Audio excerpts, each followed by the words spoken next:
breathing can be a weapon. They took away my shoelaces and headphones, so I fashioned myself a noose out of string from a homemade finger puppet.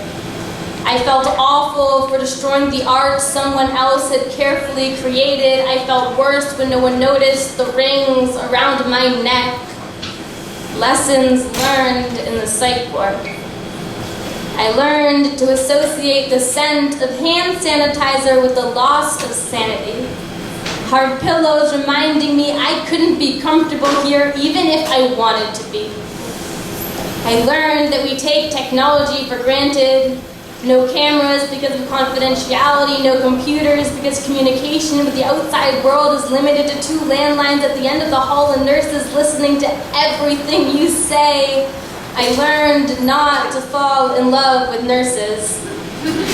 Actually, not to fall in love with anyone in the Psyche Ward.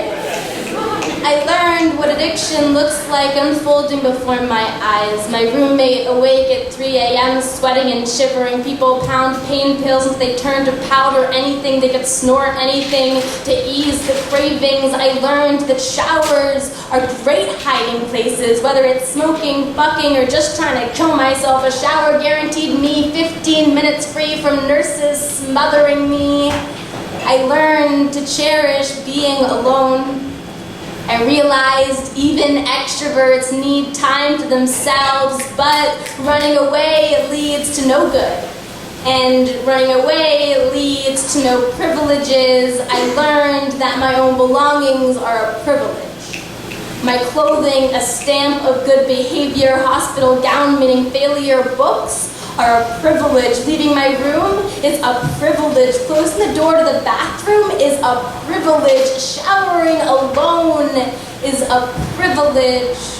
I learned that isolation and solitary confinement are the loneliest forms of never actually being left alone. 24 hours in a small room, all with my belongings locked up, key dangling from a nurse's belt loop, taunting me, hospital gown overflowing me, empty room staring back at me as the thoughts ran rampant through my mind. How could they think this was making me any better? I learned that being discharged was sort of like a second bat mitzvah. Dozens of people I couldn't care less about congratulating me for becoming a woman, but I'm not a woman, so why are they all saying mazel tov?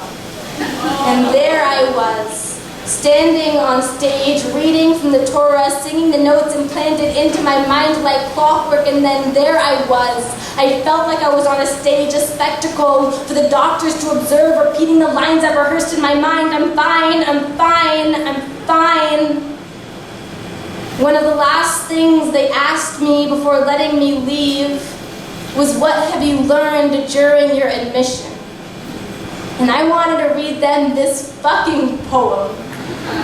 But instead, I said, I learned that I deserve to live, because what I had actually learned was how to tell the people with the keys to all of my privileges exactly what they wanted to hear.